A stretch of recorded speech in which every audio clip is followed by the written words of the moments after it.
దానికి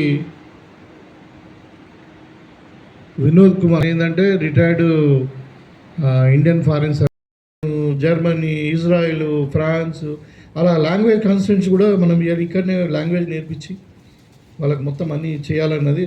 ఇది promotion of labour ఏం కాదు, మన అంటే గత్యంతరం లేని పరిస్థితిలో కొంతమందికి అందరికీ ఇక్కడ సాధ్యం కాకపోవచ్చు కదా, మేబీ ఇంకా టైం పడుతుంది. పోయి అందరికీ రావాలంటే కూడా ఇంకా 20-30 ఏళ్ళు పడితే అంతవరకు ఆగలేపాం కదా. సో ఈడ ఉన్న వాళ్ళకి ఈడిస్తారు. దాని కదా ఇప్పుడు బీజేపీ వాళ్ళు అడుగుంటుంది. ముఖ్యమంత్రి చాలా పర్ఫెక్ట్గా ఉంటాయి. దాన్ని మనము ఇండియాకు, మనం తెలంగాణకు ఎట్లా అడాప్ట్ చేద్దామన్న ఉద్దేశంతో అక్కడ పోవడం జరిగింది. అక్కడ పోయిన తర్వాత మేము 3 రోజులు కూడా అంటే చాలా ఇంపార్టెంట్ ఆర్గనైజేషన్స్ మేము ఇక్కడ ఇండియన్ ఎంబసీ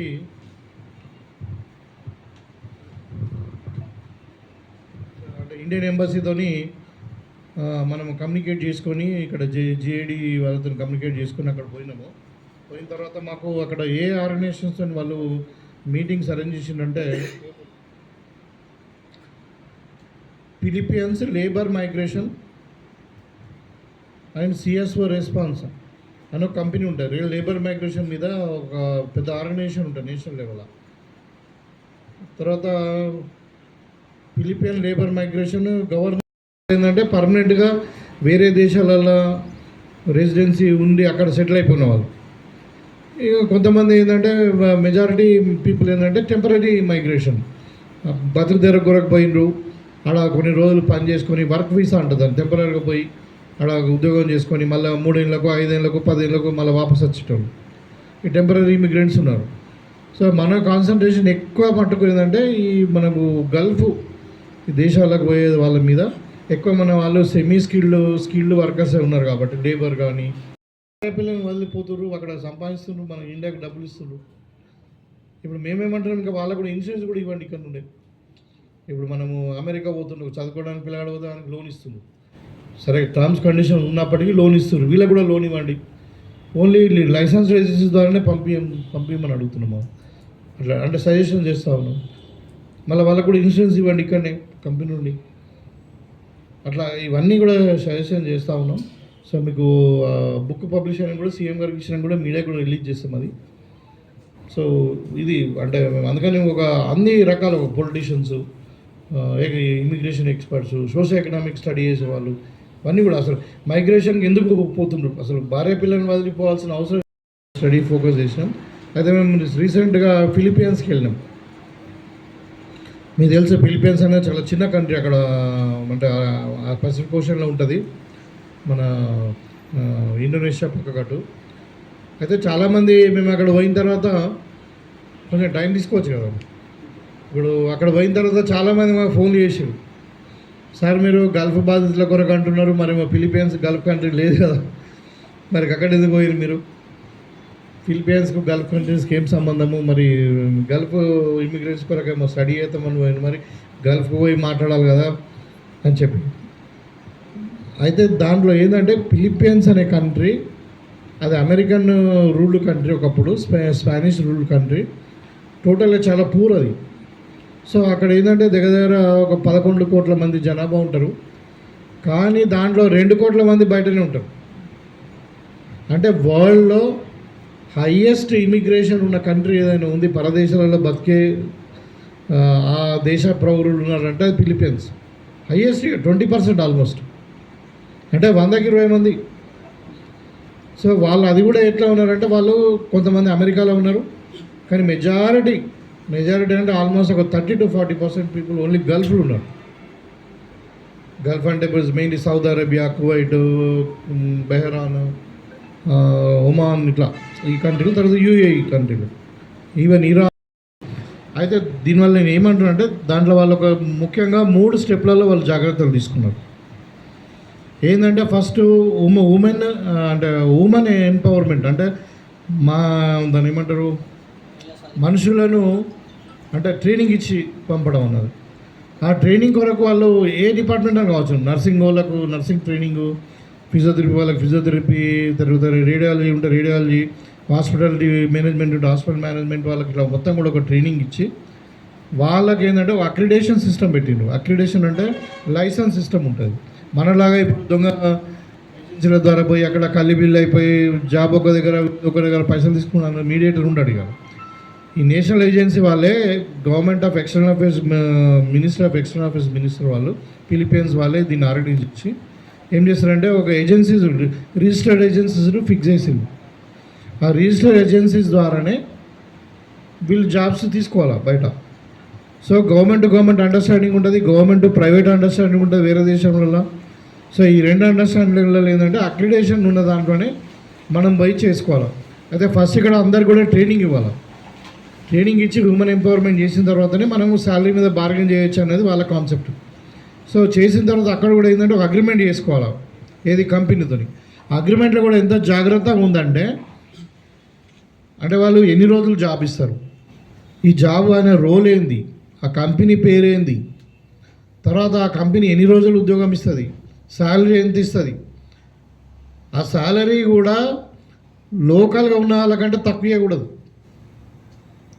లోకల్గా ఎవరైతే ఉంటారో ఇప్పుడు కువైట్ ఉంది, కువైట్లో లోకల్ వర్కర్కి ఎంత ఉంటే అంతకంటే తక్కువ ఇవ్వదని కండిషన్ పెట్టి మళ్ళీ వాళ్ళకు లైఫ్ ఇన్సూరెన్స్, హెల్త్ ఇన్సూరెన్స్లో రెండు, ఏదైనా ఎమర్జెన్సీ ఉంటే పెద్ద హాస్పిటల్ షిఫ్ట్ చేయడం మెడికల్ ఎవాక్యుయేషన్ అంటారు దాన్ని, లేదంటే మెడికల్ రీపాట్రికేషన్ అంటే సొంత దేశానికి పంపించడం, దానికి కావాల్సిన ఖర్చులన్నీ కూడా వాళ్ళే పెట్టుకోవాలి.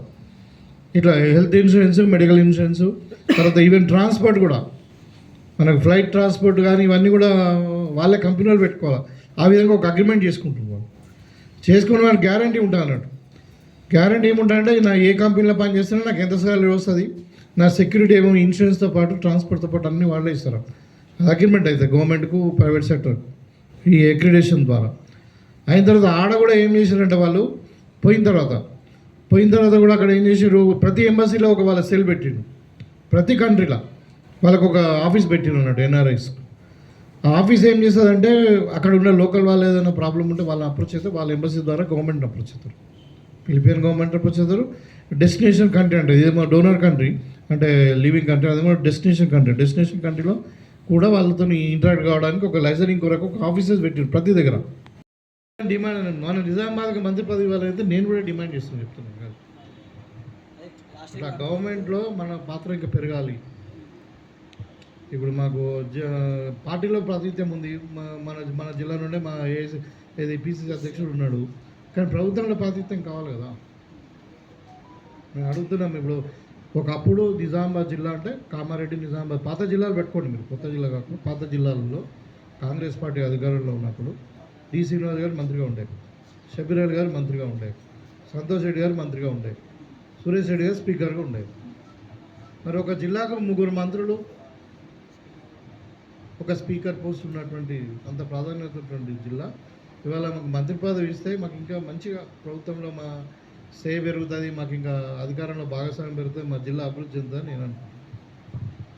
ఎవరైనా కావచ్చు, సురేష్ రెడ్డి గారు కావచ్చు, ఇంకెవరికైనా కావచ్చు, ఇంకెవరు అది పార్టీ ఇష్టము, ముఖ్యమంత్రి గారి ఇష్టం. అది నేను వారికి వీరికి అంటలేను, కానీ జిల్లాకు మంత్రి పదవి ఏమైతే అవసరం ఉందని మాత్రమే చెప్పగలుగుతున్నాను. దాంట్లో ఇంకో వాళ్ళు ఏం చేశారంటే రెమిటెన్స్ అంటారు. రెమిటెన్స్ అంటే ఇప్పుడు గల్ఫ్లో డబ్బులు సంపాదించి దేశానికి పంపిస్తారు.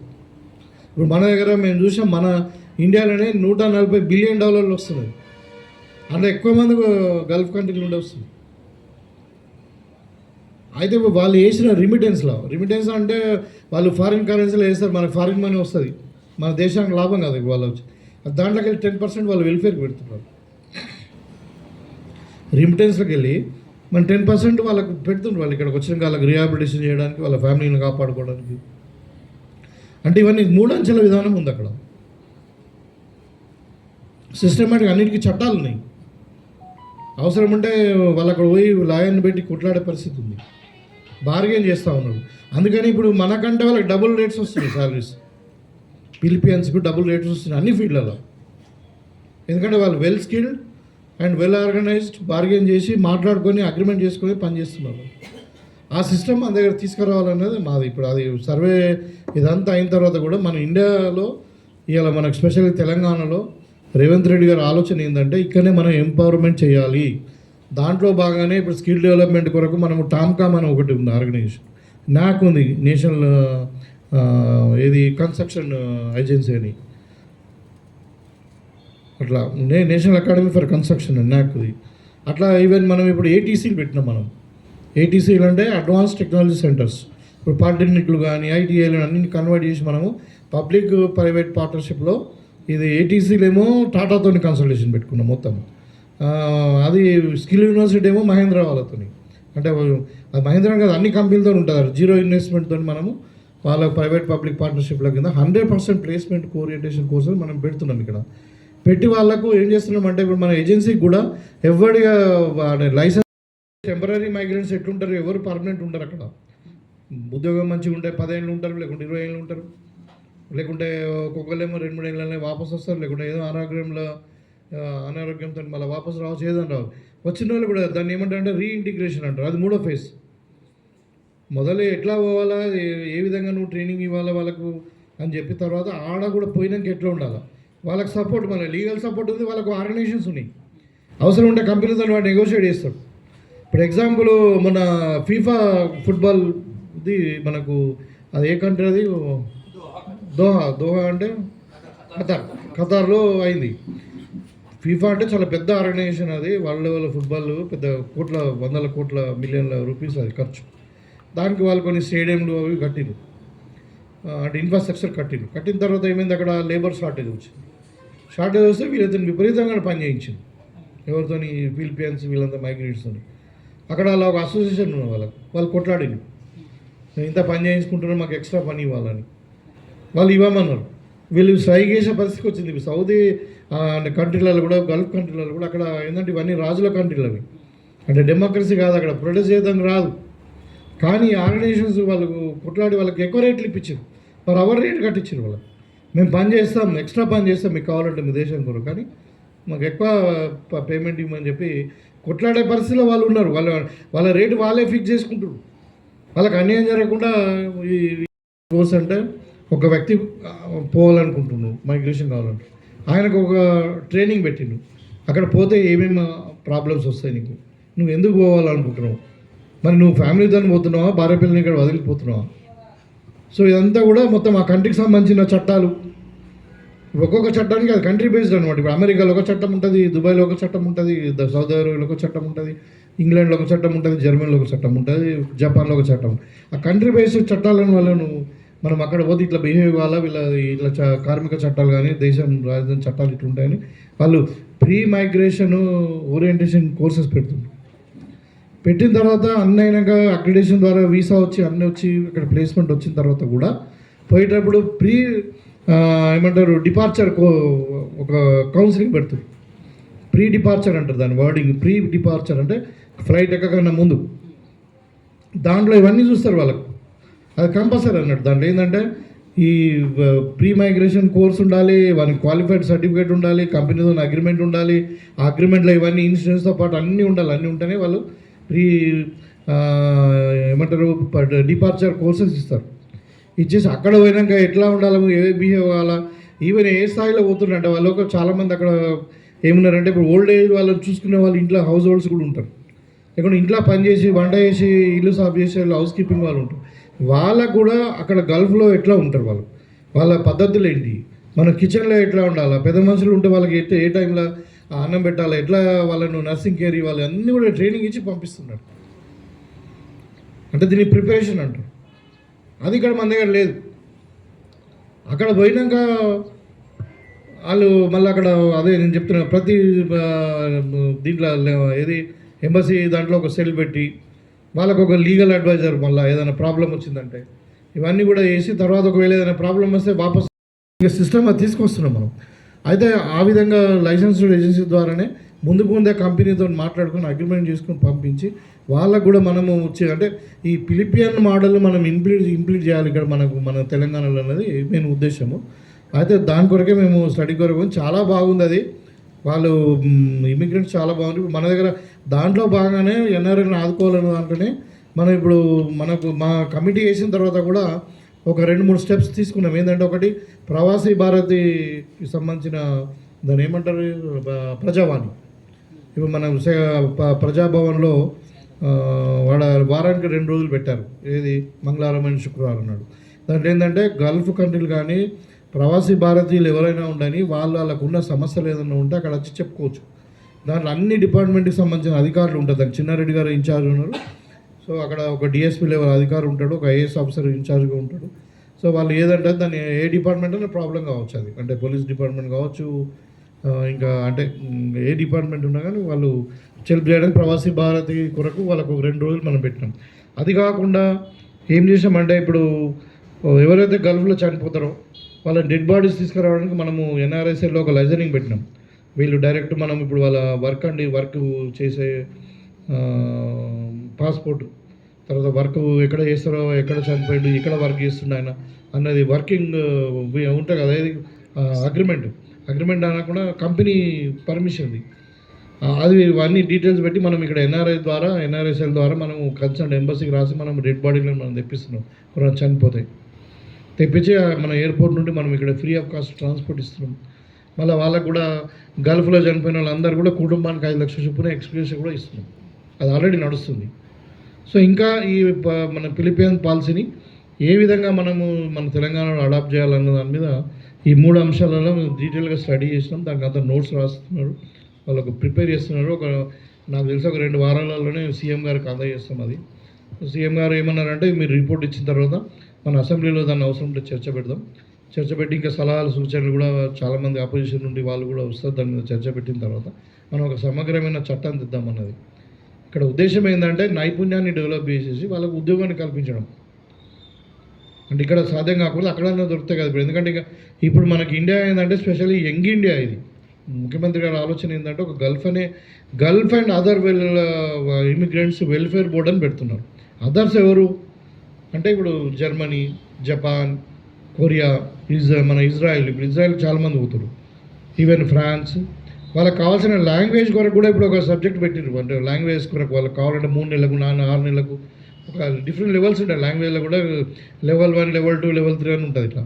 సో డిఫరెంట్ లాంగ్వేజ్లో కూడా ట్రైనింగ్ ఇవ్వడానికి కూడా మన స్కిల్ యూనివర్సిటీలో కోర్సెస్ స్టార్ట్ చేసిండ్రు. సో వాళ్ళకు లాంగ్వేజ్ నేర్పించి ఈ బ్లూ కలర్ జాబ్స్ అంటారు వీటిలో.